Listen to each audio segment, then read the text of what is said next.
आज का फ्राइडे ने स्मैकडाउन किक ऑफ किया। द मैवरिक लोगन पाउल ने, जिन्होंने आकर कहा कि लास्ट वीक जॉन सीना ने जब आकर बोला कि क्लैश एट द केसल में तुम अपनी ए गेम लेके आना, तो मुझे इस पे हंसी आई क्योंकि मैं तो ऑलरेडी फिनोमिनल हूँ WWE रिंग के अंदर।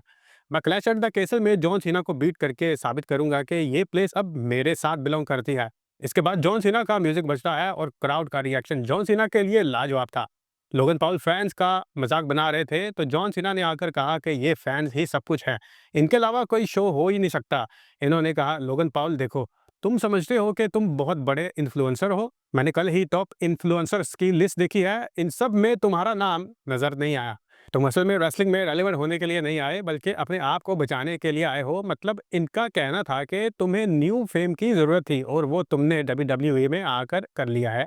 जॉन सीना ने कहा कि मैं तुमको रेसलिंग को बर्बाद नहीं करने दूंगा बल्कि तुम रेसलिंग के हाथों बर्बाद हो गए। ये कह के इन्होंने माइक फेंका और ये रिंग छोड़कर चले गए। मैच हुआ इसके बाद अलेक्सा ब्लिस के साथ चेल्सी ग्रीन का, लेकिन इस मैच से पहले एंट्रेंसेस हुई शार्लेट और अलेक्सा की। लेकिन पीछे से चेल्सी ग्रीन और अल्बा फायर ने आकर दोनों पे अटैक करके शार्लेट फ्लेयर की टांग को इंजर्ड कर दिया। शार्लेट फिर वापस चली गई और चेल्सी ग्रीन और अलेक्सा ब्लिस का मैच हुआ जिसमें अल्बा फायर ने इंटरप्शन की, लेकिन इसको भी नाकाम बनाते हुए अलेक्सा ब्लिस ने रोल अप करके वाया पिनफॉल चेल्सी ग्रीन को बीट कर दिया। इस विन के बाद चेल्सी ग्रीन और अल्बा फायर ने अलेक्सा ब्लिस के ऊपर अटैक करना शुरू कर दिया और शार्लेट फ्लेयर इनको फिर रेस्क्यू करने आई, लेकिन इंजरी की वजह से शार्लेट इसमें कामयाब ना हो सकी और चेल्सी ग्रीन और Alba fire stood tall. Next match में मिचिन ने कियाना जेम्स को सिर्फ 10 सेकंड के कम टाइम में बीट करके सबको शो कर दिया और इस विन के बाद कियाना और इनके साथ आई वुमेन्स यूएस चैंपियन जूलिया ने मिलकर मिचिन की बैंड बजा दी। इसके बाद ड्रू मैकिंटायर आते हैं और ये एक बार फिर से कमेंट्री टेबल पे जाके कोडी रोड्स की हेल्थ का पूछने गए, लेकिन इनको कोई अपडेट ना मिली और फिर ये रिंग में आ गए और इन्होंने रेंडी ओटन को फिर बोला, रेंडी आओ रिंग में, आज हम फाइट नहीं सिर्फ बात करेंगे, फ्रेंच क्राउड तुम्हारा थीम सॉन्ग गाएंगे तो जल्दी आओ। और रेंडी ओटन की एंट्री हो गई।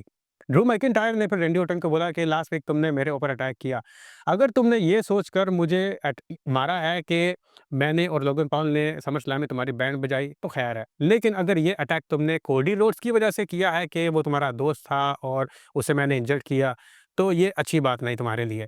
रेंडी ओटन ने कहा, मैं ये अटैक कोडी के लिए नहीं किया बल्कि मैं इसलिए किया है क्योंकि तुम प्रीक हो।